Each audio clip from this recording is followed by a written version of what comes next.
Hello, everybody. I know that this is another long overdue video, so again, I thank everybody for your patience, and let's just jump right into our first chapter, Crime, Criminal Justice, and Scientific Inquiry. So this chapter is basically an introduction to the entire course type of chapter. So everything that we're going to go over today, you'll notice that we talk about throughout the entire semester. So nothing that we talk about in this chapter is going to be in great detail. So just keep that in mind as we're going through these.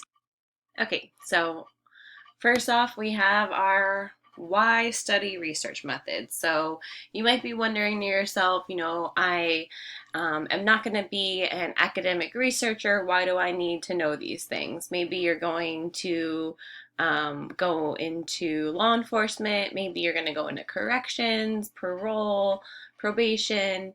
Maybe you are going to be moving on to law school and you don't necessarily think that research methods matters for you in your career, but I'm here to tell you that it actually does. For several different reasons. So, the first one being that, any type of criminal justice professional is going to be a consumer and at times producer of research, whether they realize it or not. So, what we mean by that is that consumers of research, understand who the research or how the research was conducted and how the study's findings may apply in their own department. So, if you have ever heard of things like evidence-based policing, what that means is that they took someone's research and made it into real-world policies that police officers then have to follow. If you know about criminal justice research, then you are able to judge for yourself how sound that study was that made the policies that you are now following as a police officer.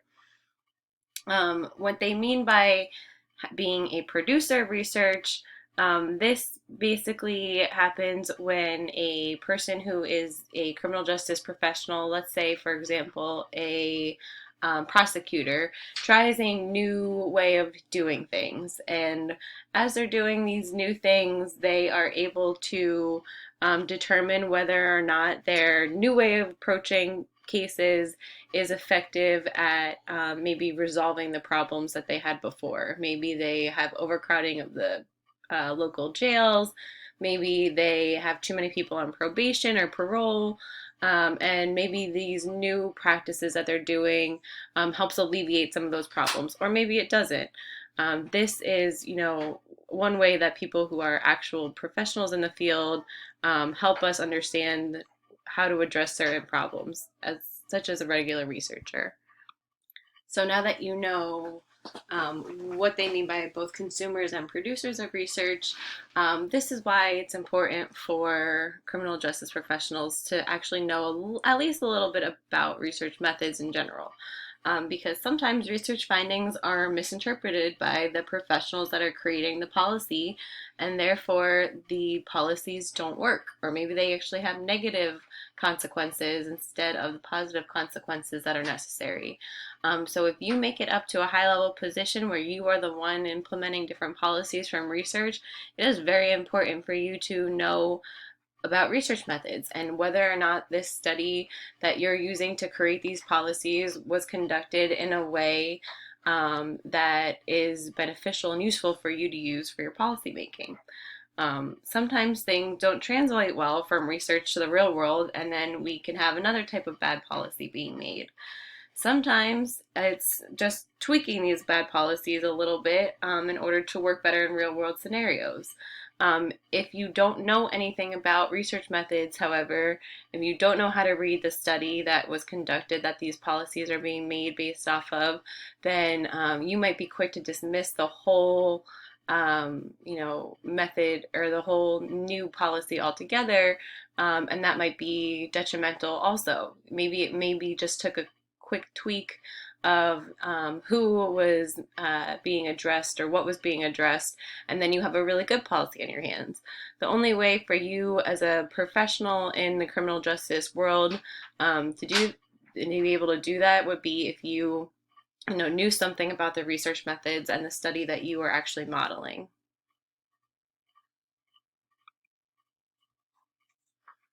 All right, so when we're talking about research methods in criminology in particular, typically what researchers in criminology try to do is to they take steps to better understand the scope of a problem and then try different approaches to reduce it. And for us, a lot of times that is, the crime problem.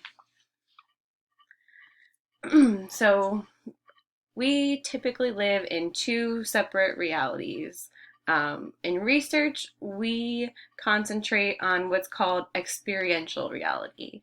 And this is things that we know directly from our experiences. So, for example, you touch a hot stove and you know that it's hot because you touched it. And that way you have a direct experience with the heat that's coming from the stove. So that's what that actually means.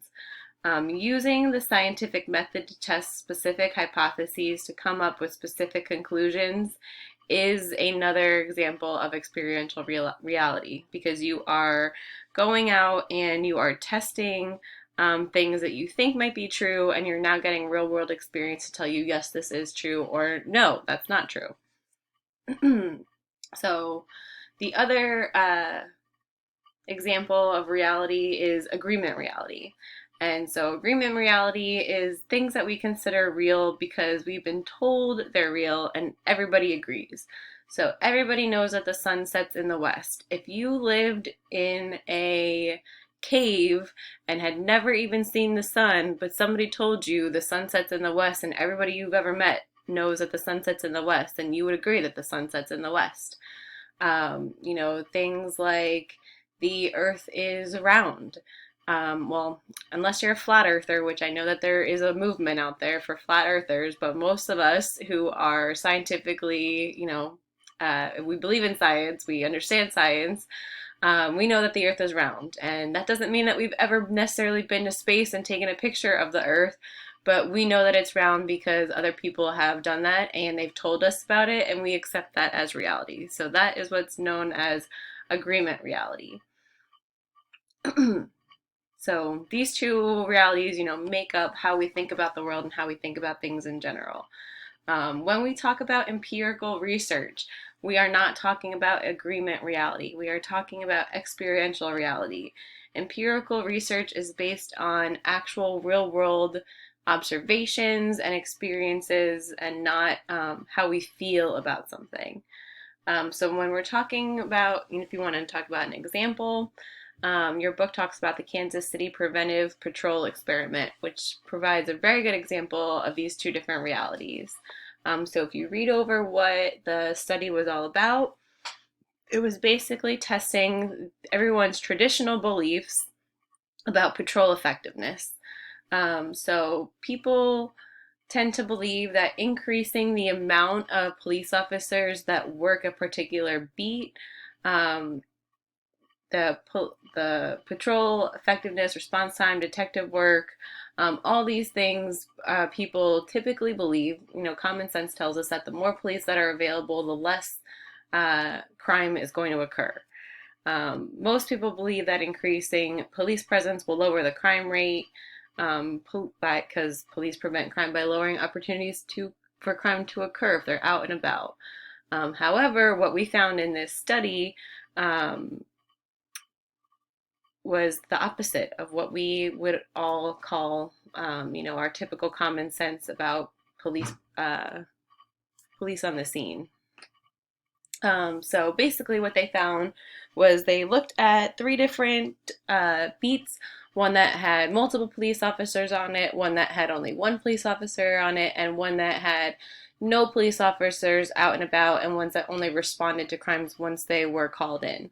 And what they found was no difference in crime rates, no difference in citizen satisfaction of police, no difference in fear of crime, and no difference in all the other different measures of police performance that they included.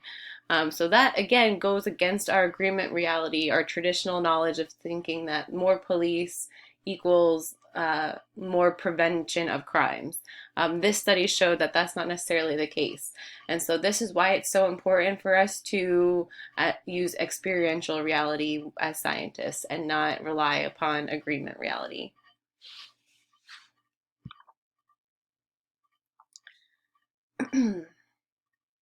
Okay, so like I was talking about, scientists think about things differently than the average person. Scientists have certain criteria to be met when accepting experiential and agreement realities. In order for a scientist to say, okay, yes, this is something that I believe and is true, it has to have both logical and empirical support. So, for example, your book talks about how scientists who have never traveled into space all know that the dark side of the moon is cold. And how do we know that? Why do we all agree that that's the case? Well, first, it makes logical sense. So we can understand that when the sun doesn't shine in an area, hence being the dark side of the moon, there's no sun there, that it's going to be cold because the sun is what gives us heat. On the other hand, we have scientists, astronauts, that have actually traveled to the dark side of the moon and taken scientific measurements. They've recorded the temperature, and the temperature recordings have confirmed that yes, it is cold there. So even Earth scientists here on Earth who have never been out to space agree that the dark side of the moon is cold, and because it satisfies both the logical and empirical support. And so this is why, scientists think about things differently than other people necessarily, because we don't just take anything for being the truth. We think about things logically and empirically. So yeah, that's what this means. That's what empirical knowledge means. When we're talking about methodology, we're talking about the specific procedures and techniques used to understand something. So when I talked about the dark side of the moon, and we talked about how we know, not only do we think about it logically, but there were measurements taken, and the methodology in that would be to go to fly in a spaceship, land on that side of the moon, and pull out your thermometer to take a reading. That would be like the methodology used. Social science methods are a little different, but they can be used to better understand crime and criminal justice problems, and that's what we use them for in the field of criminology. Okay, so let's talk a little bit more about personal human inquiry, things that we think about every single day, our own way of thinking about the world. We use causal and probabilistic reasoning in every day. So what that means, causal means that when we talk about causal reasoning, we're talking about how we know that some things are cause and effect. Future circumstances are caused or conditioned by present ones. So if I turn on the stove, if I turn the heat up on the stove's going to get hot. That's causal. I turned on the heat causes things to get hot. So that is causal. A causes B. We also think in probabilistic reasoning, which means that patterns of cause and effect are probabilistic in nature. And what that means is that the effects occur more often when the causes occur than when the causes are absent, increased probability, but the effect is not necessarily guaranteed. So let's go through a different example. If we know that speeding is the cause of getting a speeding ticket. If you are not exceeding the speed limit, then you are not going to get a speeding ticket because you need to be speeding to get a ticket.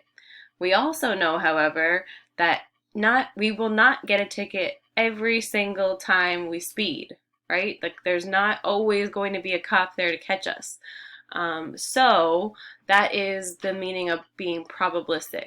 My probability of getting a speeding ticket increases when I speed because speeding is a cause of a speeding ticket. But it's not guaranteed that I'm going to get a speeding ticket. My probability is just increased. And that is how we talk about things in social science. If we said that every single time we speed, we're going to get a ticket, if that was a thing in our society, every time we exceeded the speed limit, we were 100% going to get a ticket, That's called deterministic. When we are doing social science, we don't talk in terms of finality. We don't talk in deterministic way. We talk about things in a probabilistic way, which means that if you have this risk factor, you are more likely to be at risk for whatever it is. It doesn't mean that if you have this risk factor, you're guaranteed to have this thing. So, in terms of criminal behavior, one thing that criminal research has shown is that let's see. We know that children of young unwed mothers from disadvantaged neighborhoods are more likely to be arrested for crime later in their life than those individuals who come from two-parent households, who live in higher social economic status neighborhoods. That does not mean that every single person who is born to a young single mother is going to commit crime. And that also does not mean that everyone who was born to and grown up with two parents in a higher socioeconomic status household is not going to commit crime. In fact, I'm pretty sure that everyone in this class can probably think of exceptions to those statements. And so that's just showing that if you have these risk factors, you have an increased probability, but that does not mean that that's 100% going to be your fate or your outcome. And that's how we talk about things in social science research. So we have two sources of secondhand knowledge, and a lot of our stuff comes from secondhand knowledge. So things like tradition, tradition means that things that everybody tends to know. So although we may test some of these truths for ourselves, so we simply accept the majority of them. And there are some advantages to this. The big one being that we are spared the overwhelming task of starting from scratch in our search for regularities and understanding. Knowledge is cumulative, and an inherited body of information and understanding is the jumping off point for the development of more knowledge. And what all of that means is that we don't have to start from scratch every single time. Imagine if you were, a kid and you're learning to speak a language, and you start by learning the alphabet, then you start talking in simple, 1 to 2 or 2 to 3 word sentences, and you go from there, and you're learning all this from people who are talking around you. Imagine if you were tasked with creating your own language. Every single person had to make their own language. Nobody would be talking until they were 30, and it would be amazing if anybody could understand each other. We accept, this is the way that our cohort talks. This is the way that, people around me communicate. We accept that, and we build off that knowledge. We don't have to start from scratch. Okay, so authority is the other way that we get secondhand knowledge. And so authority basically just means that people who have certain roles in society, the information that comes from them tends to hold a different weight than it does from other people. Advantages to this is that, hold on. Yeah, advantages to this is that we do well to trust the judgment of individuals who have special training, expertise, and credentials in a matter, especially in the face of a contradictory argument on a given question. So, for example, you're more likely to believe that you have a specific illness if you go to a doctor, the doctor runs some tests, listens to you talk about your symptoms, and then says, okay, I believe you have this, versus if you went to your uncle, who is the manager of a grocery store, and you say, hey, uncle, these are my symptoms, what do you think I have? And he tells you you have XYZ. You're more likely to believe what the doctor tells you have than what your uncle has, because your uncle has no expertise in that area. He has no knowledge in that area in the medical field. So you're more likely to listen, to your doctor versus someone else. There are disadvantages to both of these sources of knowledge. With tradition, a lot of times if we just accept everything as a society as what we're told, then it hinders exploration of certain things that we know to be true. So, for example, for hundreds and hundreds of years, everybody thought that the earth was flat. So remember, Christopher Columbus thought that the earth was completely flat, and he thought that sailing one way would lead to, this other spot on the earth. And he was, one of the people that helped contribute to the fact of thinking that, no, we're not flat, we're round. Unless you're a flat earther and you still don't believe all the scientific evidence that's out there. But at one point in time, thinking that the earth was flat was those were the smart people. The smart people thought that the world was flat, and that was that. There was also a time where we as scientists thought that, and everybody else accepted as truth, that the earth was the center of the universe, and that the sun actually traveled around the earth versus the earth traveling around the sun. And these were truths that were held for an extremely long time that everyone accepted, which made people who questioned those norms, those were the oddballs out. Those were the people that were thought to be crazy. And they, spent their lives testing their hypotheses that everybody else was wrong. And sometimes that you're able to prove that, and sometimes you're not. And so that is, at scientists, right now we live in a very weird time where everyone says question everything, but which is, fine and accurate, but how are you questioning things? How are you doing your research? We need to be scientific about all these different things. So, for an example of a disadvantage for authority, sometimes professionals make mistakes. So, not that long ago, you could buy heroin at your local pharmacy for your cough. And so now we know that heroin is an extremely dangerous drug. It's highly addictive. It can kill you very easily if you take too much of it. It can do damage if you take it long term. And it's highly addictive, like I said. But before, it was a widely prescribed medication. So sometimes professionals make mistakes. Um, Another time where this is authority can be a disadvantage is when people who hold a position of authority start speaking about topics outside their realm of expertise.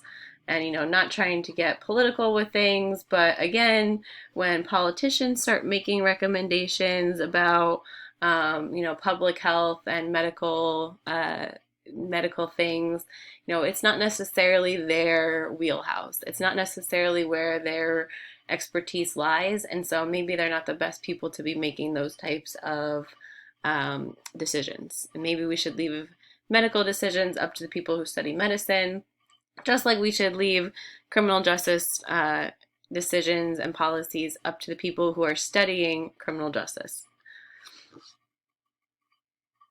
Okay, so even though these sometimes come with some drawbacks, they both provide us with a starting point for our own inquiry. So if we're told something by somebody in authority, or this is just a wide known fact in society and everyone believes it, and we don't, this gives us a basis for starting our own line of questioning. So what is it that you don't believe? What is it that you want to look at? What is it that you want to prove? What do you think needs to change? You can't have those starting off points without, having the knowledge in the first place.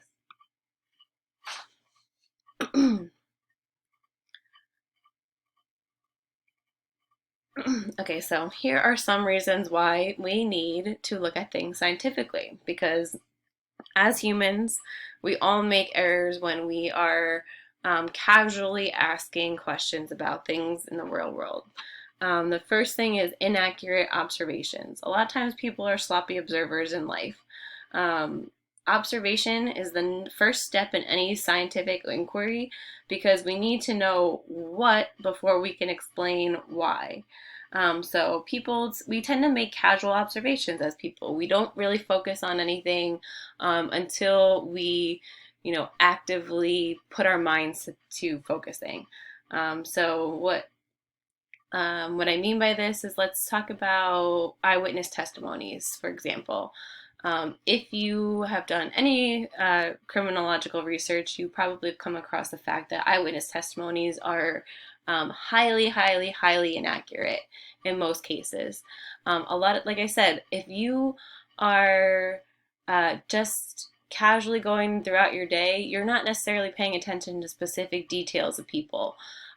So if a person in the, let's say that you're at the gas station and you are in line to pay, and there's a person in front of you, and they've been standing there, they've turned around, you've seen their face, maybe you casually said hi to them, but you're on your phone, you're texting, you're TikToking, you're doing whatever it is on your phone. And then the next thing you know, the person in front of you is robbing the gas station attendant and runs out the door. And then the cop comes and asks you to describe the person that you saw that was standing right in front of you. A lot of times, those people who are eyewitnesses do not know anything about the person that they saw, that they were standing right next to. They can't remember what color their shirt was. They can't remember if they were wearing pants. They can't remember anything that seems normal. So if the guy was in blue jeans and a t-shirt, that's not out of the norm. Maybe if he was standing there naked, you would remember, but something that's not out of the norm is not something that's going to necessarily jump out at you. So we know that eyewitness testimonies are so unreliable because when we have used other scientific methods of examining a problem, such as video recordings, pictures, DNA evidence, we see a lot of times that the eyewitnesses are wrong.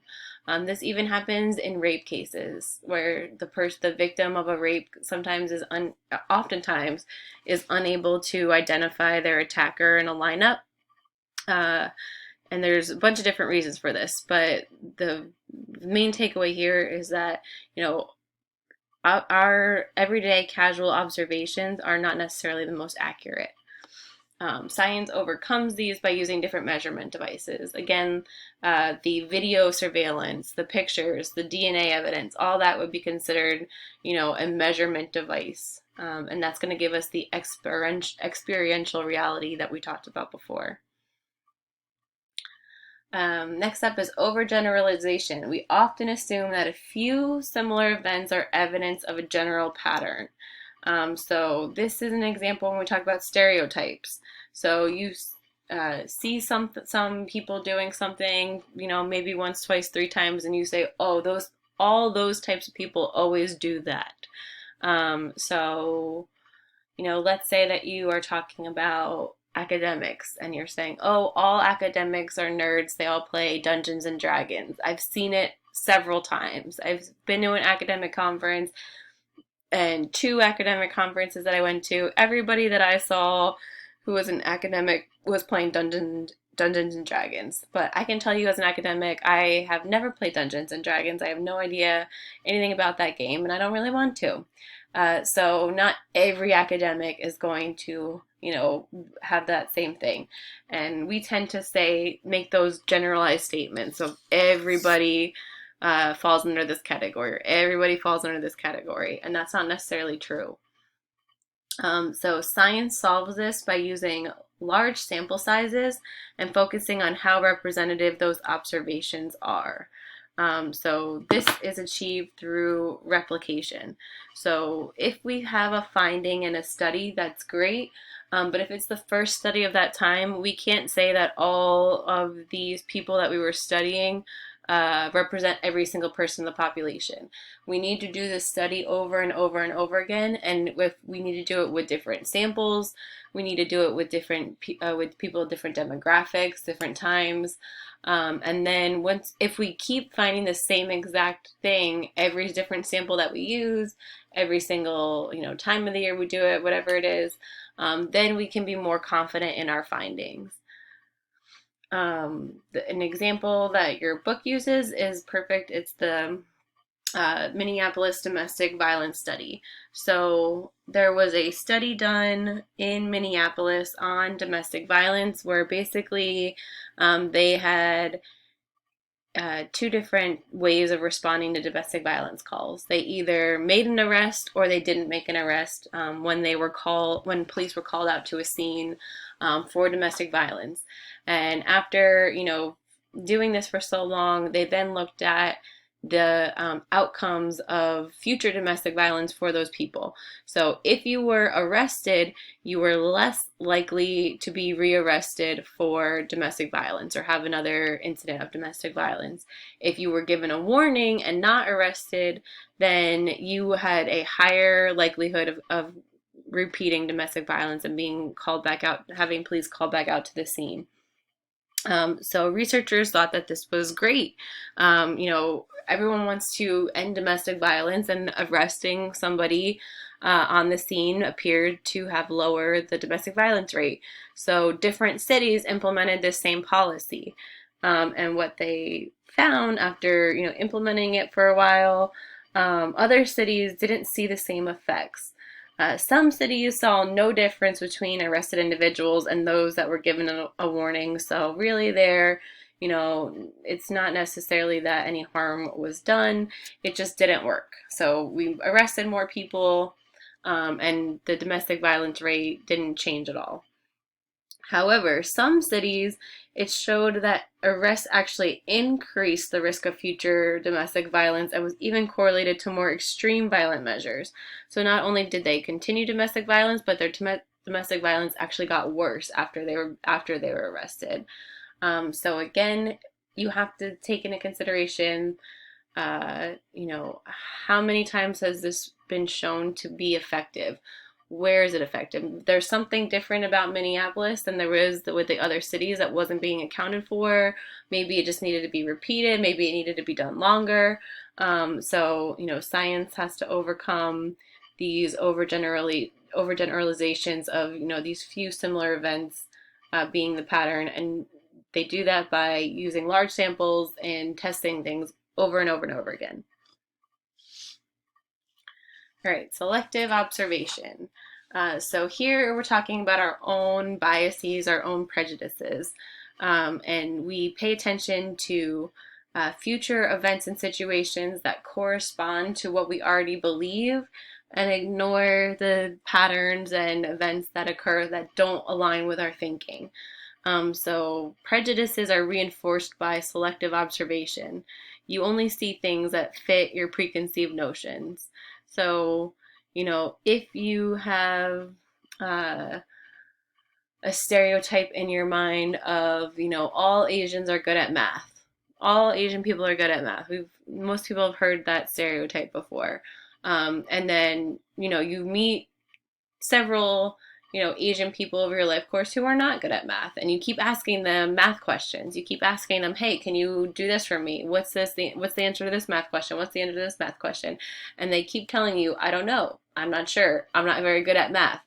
And it's hard for you to wrap your head around the fact that they're not good at math because you have this preconceived notion that all Asians are good at math.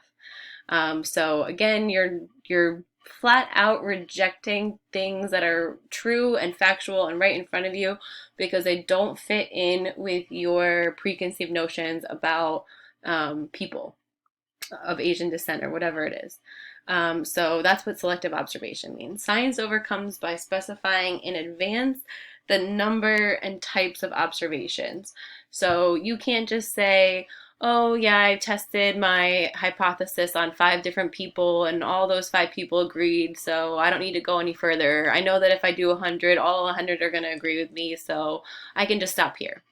That's not how that happens. So if we clearly operationalize our variables, which we'll talk about later, if we clearly state this is how many observations we plan on making, that's how many that have to be made no matter what you find. So let's say that I'm making 100 observations and the first 80 agree with my hypothesis. I'm not going to stop there. I have to keep going. But what if the next 20 all disagree with my hypothesis? That is significant. So we make sure that we don't ignore facts that go against our preconceived notions. That goes hand in hand with illogical reasoning. So illogical reasoning, it means using the exception to prove the rule. The saying itself is contradictory. So you can't use the exception to prove the rule. That's not how things work. It obviously can't be right, but we often do it as people. There's also what's known as the gambler's fallacy. So I don't know if any of you are have ever gambled before, but there's a lot of times where people think, oh, I've lost 10 times in a row. I have to win this next time. Of course, I can only be unlucky for so long. I'm eventually going to get lucky. And there's nothing in the rule book that says that's the case. You have the same probability of winning as you have of losing time one, time two, time three, time four, time five. That doesn't change. So that thinking of, oh, I've been unlucky 10 times, no, 11's going to be lucky for me. That's the whole idea of using the exception to make the rule, and that's not going to work. So let's say, for example, that male athletes get paid more than female athletes. That's been in the news over and over and over again, and we all know, looking at the data, that that is true. And whether or not you agree with it, whether or not you agree with the reasoning behind it is irrelevant. The fact is that male athletes get paid more than female athletes. Can you find female athletes that get paid more than male athletes? Absolutely. You're definitely going to find females that make more than some males. But that is the exception and not the overall pattern. So just because you'll find some females that make more than males in athletics doesn't mean that, oh, we can forget about the problem. Those 5 females out of the millions out there make more, so, it's okay. That's not how things work. So every rule has exceptions, but those exceptions are not going to be the rule.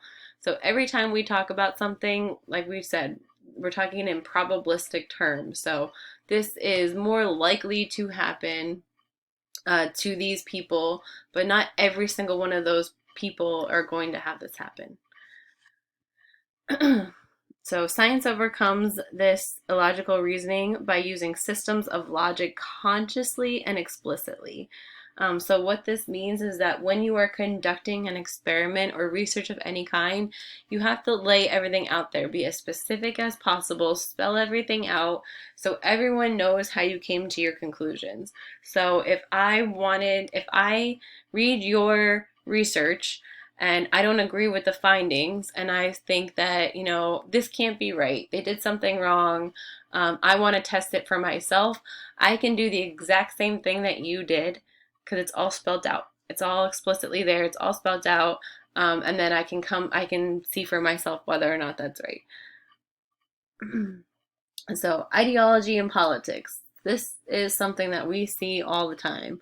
The problem is particularly pervasive regarding criminal justice research because both liberals and conservatives hold faithful to certain ideas regarding how to lower the crime rate and often refuse to budge on their stance even when presented with evidence against their belief. So one of the ones that is kind of the most in your face are these get tough policies. So the get tough policies are a favorite among conservatives and often result in either more arrests being made and sometimes these are together, longer prison sentences for minor crimes. Decades of evidence, decades and decades. So the get tough on crime thing started in the 60s. So really since like the 60s, 70s, we've seen that these tough policies do nothing to lower the crime rate and often put a burden on the criminal justice system. So these get tough policies often don't lower the crime rate and they put strain on the criminal justice system by making it overly crowded. It takes a long time for cases to go to court and to go to trial because the court dockets are always full. Our jails and prisons are overpopulated. Sometimes they are even on a federal mandate to lower their populations because it's just too many people. So things like that. So all this stuff is, there's data out there. There's decades and decades of evidence to show, but politicians, if you're a conservative politician, then you're going to argue for, get tough policies because that's a conservative ideal, whether or not that's going to work or not. You know that you're going to get people that agree, and you know that you're going to, hit some talking points with that, regardless of whether it's true or not. So, this is when the objectivity in research starts to get affected if researchers start taking their own political beliefs into their research, or if they're influenced by certain political parties when they're doing their research. So you always want to make sure that you look at who is funding different projects. If you see let's see, if you see a project that says, a research project that says, the benefits of every single child owning a gun, and it is funded by the NRA, then you probably have reason to question the results of that study, because it's probably highly politically, influenced.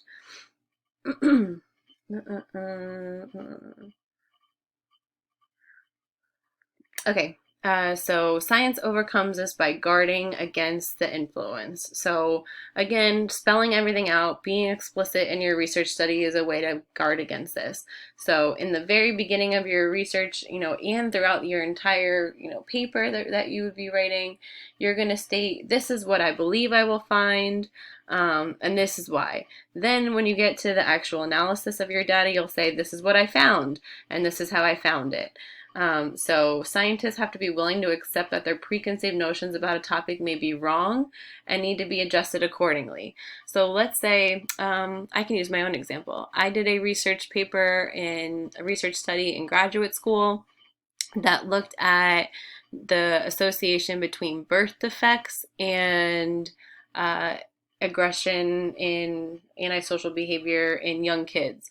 So the hypothesis was that babies that had specific birth defects, like lack of oxygen in utero, things like that, that would affect brain development, would lead to kids having more behavioral problems. And that makes sense to me. Other researchers found something similar, but my research study did not show that at all. There was no what we call significant effects. So there was no association between the two in my personal research study.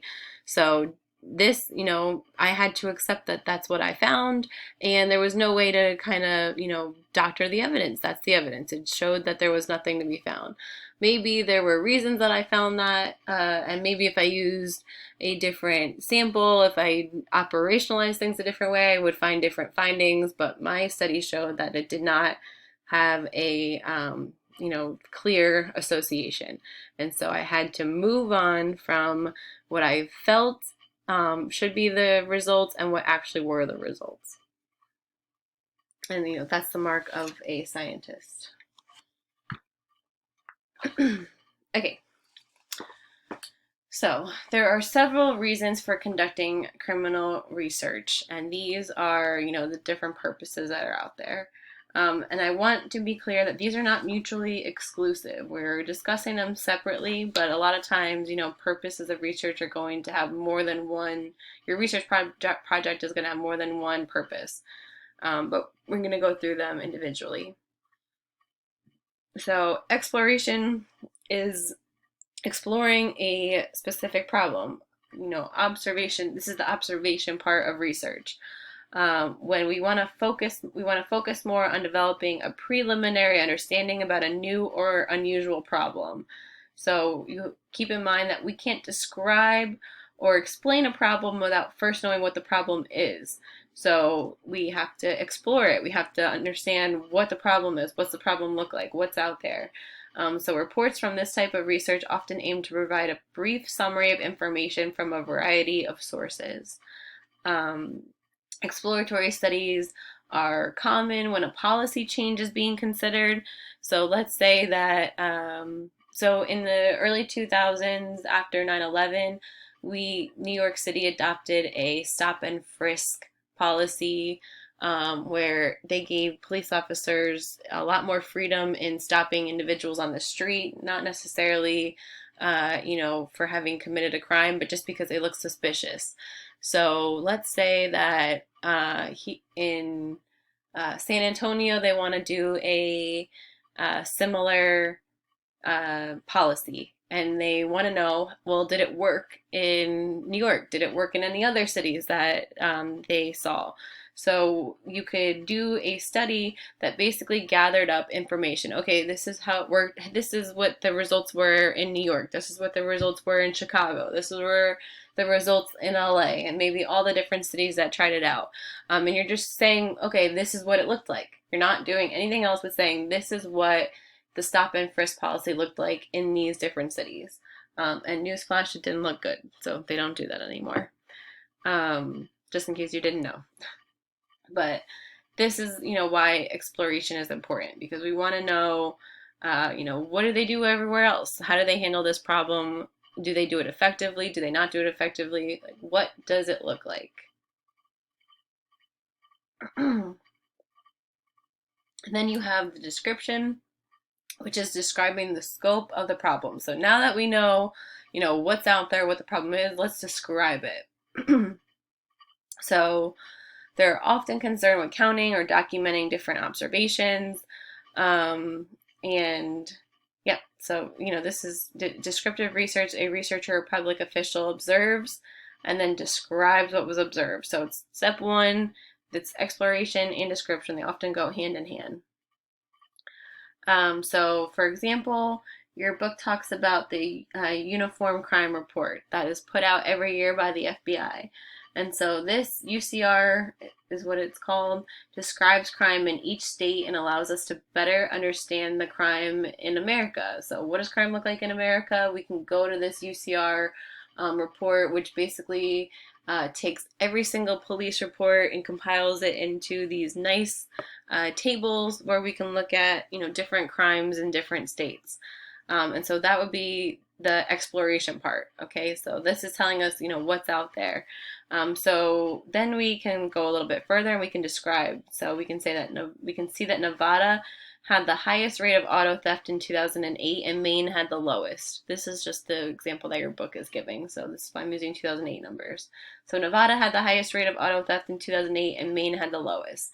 So the fact that we know, so in the exploration part, maybe we say that the auto theft rate in the United States is this.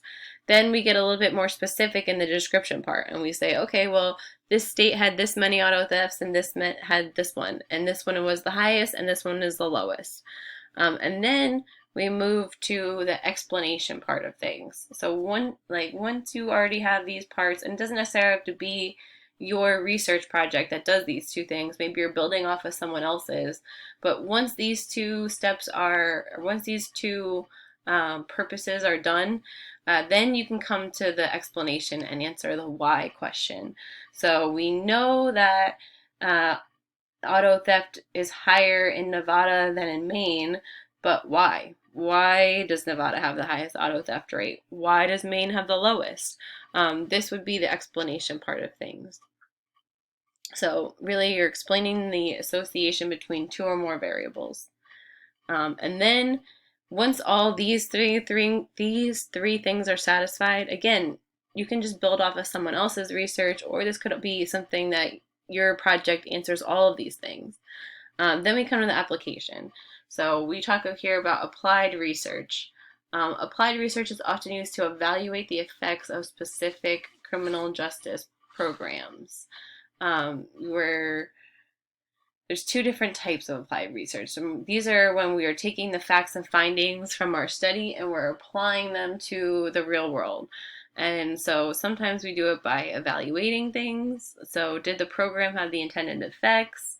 And sometimes we use it to make policies. And policy analysis typically addresses what if questions. So it has a focus on future events.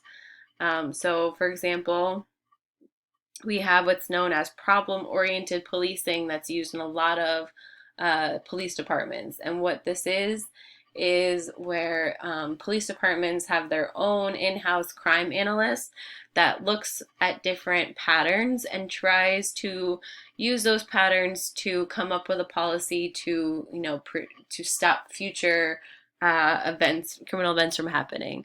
So let's say that the crime analyst finds that a lot of bikes are being stolen on campus. And then they look at the problem a little bit more and they say, okay, I see that a lot of bikes are being stolen on campus, specifically from the dorms. You know, there are bike racks all over campus, but the dorms seem to be having the most thefts. So we recommend putting in security cameras by all the bike racks at the dorms. Maybe we also want to put more lighting over there to decrease the chances of people getting their bikes stolen. Maybe we want to hand out, extra. We want to hand out locks at orientation to everybody who plans on bringing a bike with them. All these things are, ways to address the problem that we found in our research. So those are the different purposes of research, why we conduct research in the first place. Okay, so now we want to know how do we do these things? So that is the research process. Designing research requires planning several stages, but the stages do not always occur in the same sequence. These typically do have to follow, at least this general pattern right here. If you want more information on these things, figure 1.1 on page 15 of your text. If you have an ebook, I'm not sure what page it is, but it should be page 15 of your book if you actually have a hard copy of the book. It's figure 1.1. Understanding these steps is important because this is the basis to the research project you'll be doing over the semester. So hopefully you're all listening to this part in particular, because throughout the semester you're going to be working on your own research project, and these are the steps that you're going to have to be following. The first step is going to be conceptualization. So when you conceptualize your research project, you're specifying what is to be studied. You're specifying each concept you want to study. So for example, in your book, you might say that you want to measure, you want to know what the concern about violent crime on campus for campus students are. And that's a very general statement. So you're going to want to start making things more specific. You start with ideas, you start with things that you're interested in, and then you get to the point where you're going to have to start making things more specific. So concern about violent crime is a very general statement. You can kind of break this down a little bit. And if you're talking to students and you're talking about concern about violent crime, you could ask them, how concerned are you about violent crime in this country? How concerned are you about violent crime on this campus? How concerned are you that you are going to be a victim of violent crime?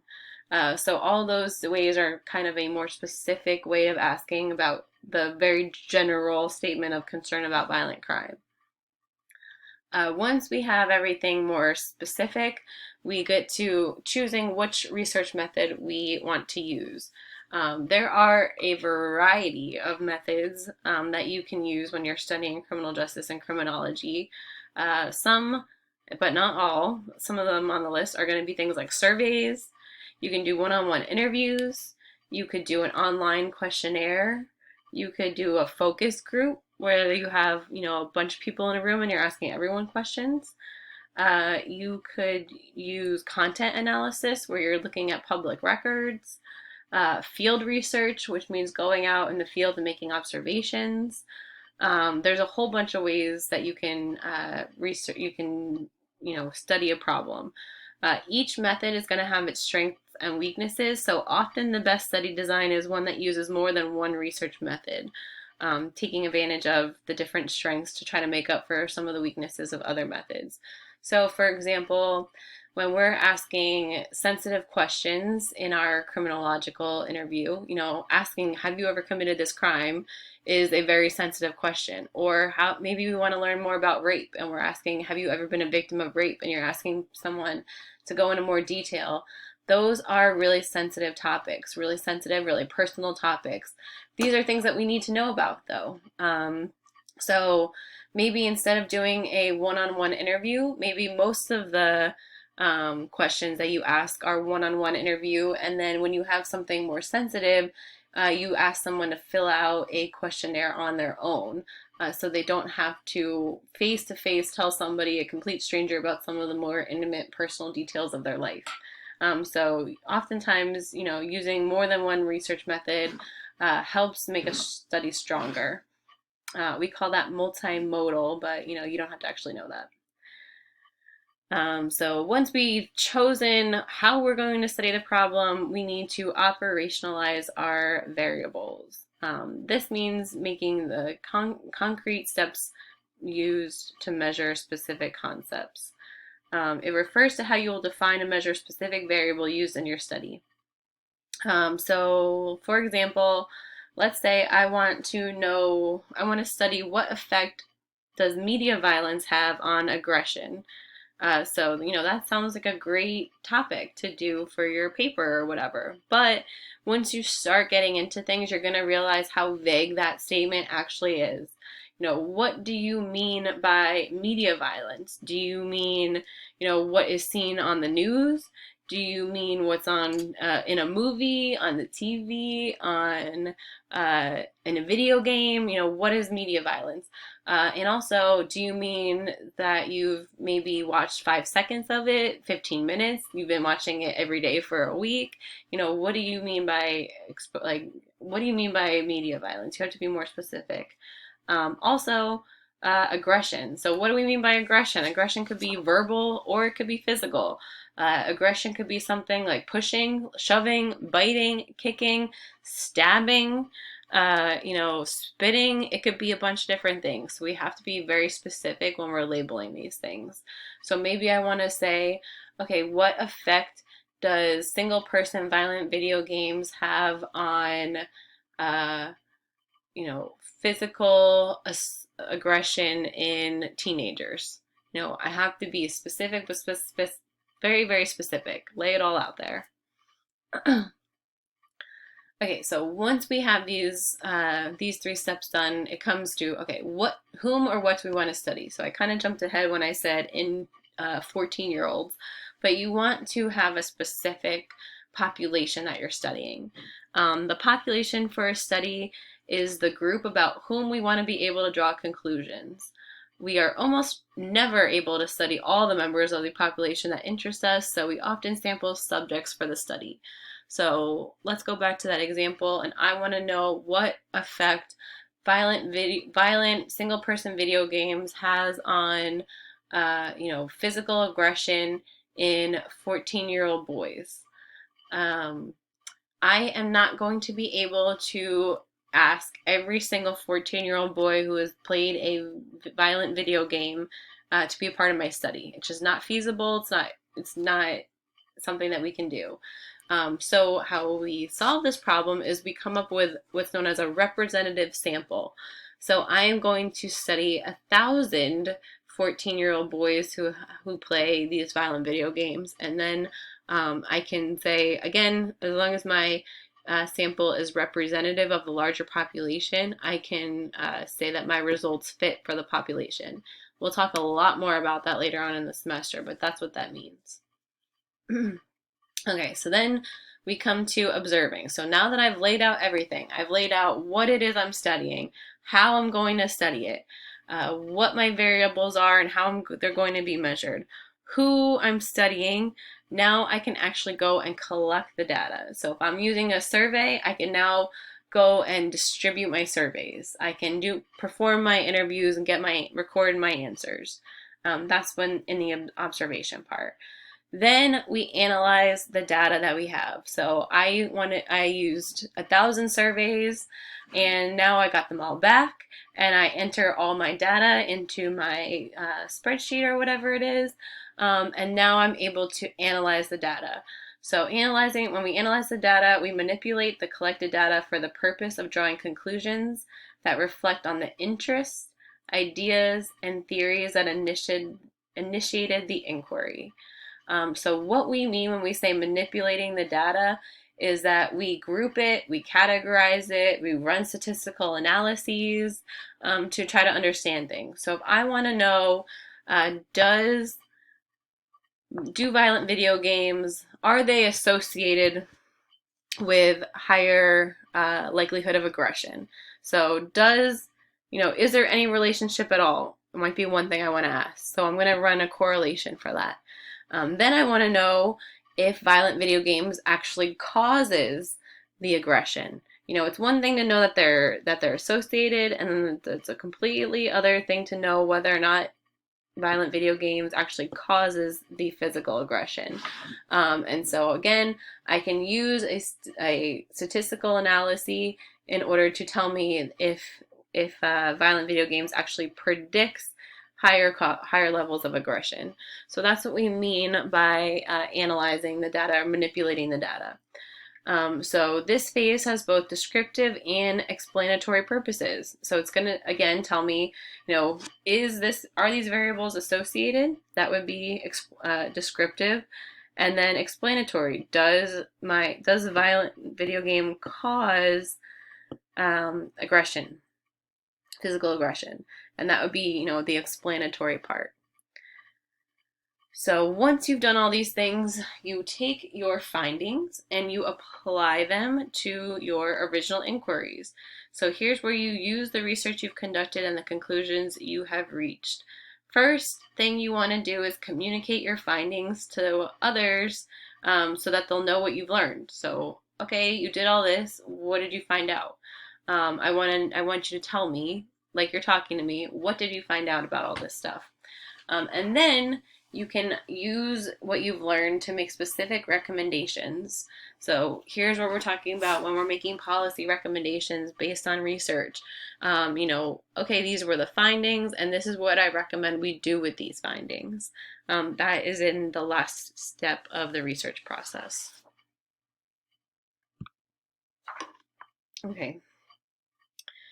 So getting started with research is often the most difficult part. So as you review the research literature, it might help you come up with ideas and things for your project, for your topic, and reading actual academic papers, academic publications is a lot different from just reading, you know, everyday news articles and things like that. So there are, you know, ways to do it and general strategies that should be used when you're doing it.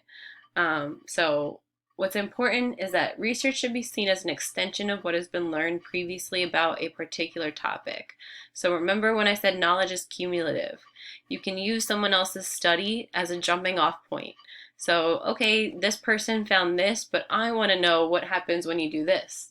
And so reviewing the literature will help you figure out what's already known and what is still out there to be discovered. So as you review the research literature, you should note how other researchers approach the problem and consider whether the same designs will meet your research objective. You also can help, you know, think about what your research objective is while you're reading over other literature that's out there. One of the most important and surprisingly difficult parts of the research process is specifying and framing your interest in a particular problem or question. Reading research about crime and justice problems is a good way to get ideas about research topics and to see how social science addresses problems that are treated more casually in popular literature. In most cases, you're going to maybe have a very vague idea about what you want to study. You're going to start reviewing the literature. And once you start reviewing what's already out there, what's been done, what hasn't been done, you'll find yourself reworking or clarifying the research problem and reposing your question. And so that's really where you want to start when you're doing your research project. These general strategies are to help you keep track of what you're reading. So you can go over those. So, like I said, how to read scholarly research gets its own slide because it's very different than reading just your everyday news article or something like that. So the first thing you want to do is start with the abstract. The abstract is going to tell you two different things. First, it's going to give you a good idea as to whether you'll want to read the rest of the article. So oftentimes you'll find, okay, so let's say that you want to do a research project that looks at who is more likely to be a school shooter. So let's say that you want to look at, you know, all the cases of active shooting in school that's out there, and you want to know what does the perpetrator look like? So you type in school shootings into a search engine, you're coming up with all these different topics. Um, so let's say you're reading this one abstract and it's talking about victims of school shootings and how best to help them cope with the aftermath. So here, that article might be a great resource, but it has nothing to do with the topic that you're looking at. You're looking at characteristics of the school shooter themselves, and this is focused on the victims. So even though that might be a really great article, it's not what you want to use for your study. And instead of spending the time and reading the entire article, you could figure that out right away by reading the abstract. So that's the first thing that's useful about the abstract. The second is that the abstract establishes a framework within which to read the rest of the article. So the abstract is basically a summary of how the article is going to go. What am I studying? How am I going to study it? What methods were used? What sample was used? And what did I find? And what were the conclusions? And so this will help guide you when you're actually reading the article in detail, because you should be able to break it down and it should match what's in the abstract. So if you are like, oh, they concluded this, and you go back to the abstract and the abstract says something different, maybe you want to go back and reread and see where the miscue is. So the rest of it's pretty self-explanatory. Reading a book-length report. So if you are actually using a book for part of your research, when you're reading it to understand, again, it's very similar to reading an academic journal article, but you're going to have a little bit of differences. The first thing is that there are no abstracts. So instead of an abstract, the preface and opening chapter of the book tend to lay out the purpose, the method, and the main findings of the study. So what are they looking at? How are they looking at it? And what did they find? And that, again, is going to give you an outline of how to read the rest of the book, similar to a journal article. Of course, you're going to want to take notes while you're reading. You're going to want to pay attention to headings, tables, graphs, charts that are in the chapters, in the journal.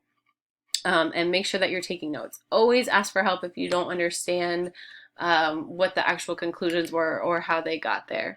A lot of the articles, when you read them, they're going to be over your head a little bit when it comes to the statistical analyses and stuff like that. That is not something that you need to get hung up on. Really, what's important for the purposes of this class at this point in your academic career is to be able to understand what they did and what they found. And not necessarily the statistical analyses they use to get to those findings. So, don't worry about that part.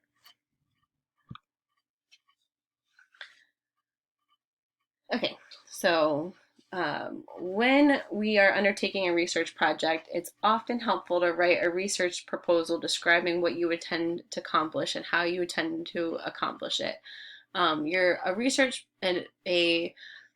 We are not going to be doing a formal research proposal for our class, but we are going to be doing parts of it. So it is good to get familiar with these different things, because we are going to be doing a literature review. That's the first thing that we're going to be doing. You are going to have to come up with, describing what's going to be studied. So even though that you might not be turning in every single one of these things, it might be good for you to go through and make your own research proposal like for yourself. Parts of these are going to be turned in and parts of them aren't, so it's up to you whether or not you want to go and do the other things or not. Some things aren't going to matter for you, so like we don't need to know about a budget. We're not going to be spending any money on our research, so we don't need a budget. A timeline I already gave for you. I already gave you the timeline in your syllabus, your course schedule of what's going to be due and when it's going to be due. So those things, you don't necessarily have to worry about. But you might want, I am going to ask you for the topic. So this is going to be what your project is. We're also going to be, making sure that we operationalize these variables and stuff like that. So that's part one.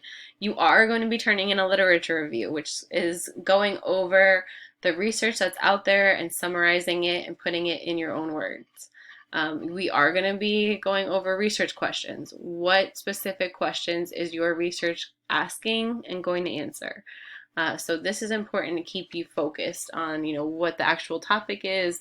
A lot of times we go in saying that we want to study something very general and broad, and then when we make it more specific, we have a hard time sticking with our specific research question. So that's something that we want to make sure that we're doing over the semester, making it specific, staying with our specific questions. We are going to be talking about who we're studying, how we're studying it, how we're collecting. Are we going to be using a survey? Are we going to be using an interview? Things like that. So, and obviously we are going to be making a reference page because you're going to be using academic articles. So we're going to be talking about how to make a reference sheet also. So hopefully this helps you understand a little bit more about what we're going to be doing throughout the semester with your research projects. And you can always refer back to this chapter if you have any questions when you're starting your first part of your project. It's not due for a while. There's specific instructions for it. But this also, again, is going to help you when it comes time to complete that part. So that's it. And I hope you all have a great rest of your day.